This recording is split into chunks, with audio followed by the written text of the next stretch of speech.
At a particular meeting held in Kaduna, which consisted of all paramount traditional rulers in Nigeria and still had the Queen of England in attendance, Attah Ameh was asked to remove his cap to greet the Queen of England as others had done, though he refused until they said he should leave the meeting if he would not remove his cap.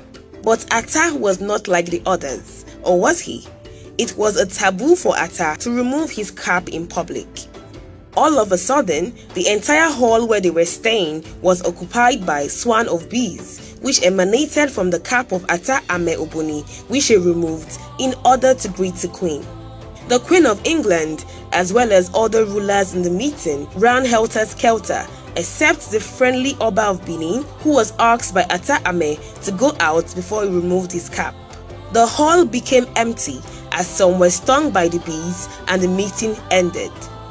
According to history, Attah Ameh Oboni was asked to be arrested and handcuffed by security people, which they did, but the handcuffs fell off his hands. He was later locked up in a room on the instruction of the northern leaders and guarded by the security personnel, was only to find out later that he had left the room. Yes, when the security was taking him to be locked up, he told his driver, Amanabo of blessed memory, to take the car and drive back to Ida while the security locked him up in the room. He then warned Amanabo not to look back until he felt a cold breeze in the car. Though Amanabo argued a little, saying that he cannot leave the Attah there to be arrested, but later obeyed and started driving back to Ida from Kaduna. After some time, he felt the cold breeze in the car and Attah Ameh was seated inside the car. The incident in the meeting made many rulers, which were mostly northerners, to be angry, especially making kings to run in such manner because of bees. This became one important sin, and it was like one sin too many. The Queen of England was also not happy, and they started thinking of a way to remove Attah Ameh from the throne since it was getting tougher and uncontrollable, while also searching for an obedient replacement. Igala has various cultural festivals, one of which is Ocho. Ocho is celebrated before farming starts and is the time that Attah Igala prays to God for sufficient rainfall, bountiful harvest, and success in hunting. It is celebrated in the bush, and the venue is called Ere Ocho, where the Attah will hunt until he kills a buffalo or a strong animal. The community in Ida, where the Ocho takes place, is called Ogo Efa. He performs a little sacrifice to the ancestors using the live chicken in the process, and this was to find out if there will be blessings or problems in the land after the Ocho.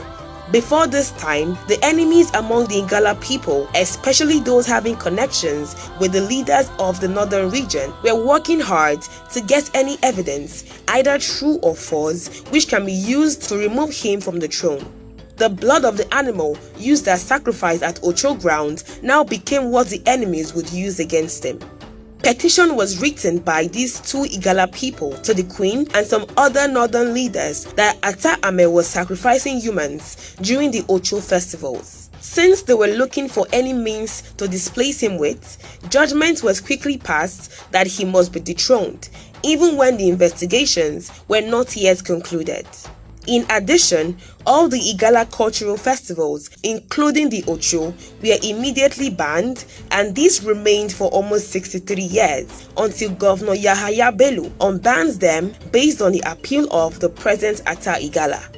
Already, before this time, the Oba of Benin, who had such friction with the British Queen, had already been dethroned and banished from Benin. So Attah Ameh Oboni knew that at that point, no matter what spiritual approach applied, it can only postpone the evil day, as his enemies will never relent until he was removed by them. The result of the blood sample, which was taken from the Ocho venue to the University of Ibadan for analysis, had arrived, and it was proved that it was the blood of an animal and not human. Sadly, the revered king Attah Ameh had passed on before the result was brought. But Attah Ameh, being very sure that he was wrongly accused and framed up by his enemies, especially those from Igala, who wrote the petition against him, marking the beginning of his planned dethronement, made some pronouncements before his death. He was allegedly quoted to have said that the person who wrote the petition against him would have that hand dried up, and that the leader of the gang of petitioners would be buried 3 times, and they all came to pass. While the hand dried as said, the other was buried as stated. First was the leg, second was his hand, and the third was himself, all buried at various times at different locations.